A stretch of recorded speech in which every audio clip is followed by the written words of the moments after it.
మా మా ఫైనలీ నాకు జాబ్ వచ్చింది. కంగ్రాట్స్. ప్యాకేజ్ ఎంత? Thank you. 4 LPA. Me friend కి 12 LPA జాబ్ వచ్చిందంట. నీకెందుకు రాలేదు?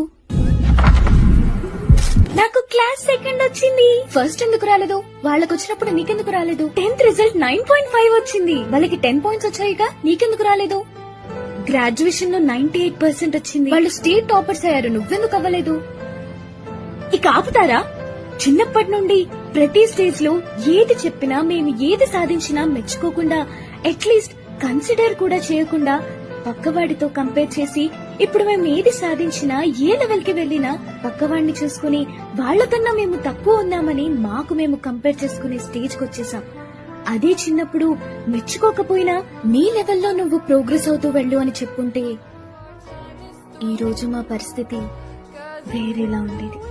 మీరు చేసే ఆ చిన్న కంపారిజన్ తో మాలో సెల్ఫ్ కాన్ఫిడెన్స్ ని కొద్దిగా చంపేస్తున్నారని మీకు అర్థమవుతుంది.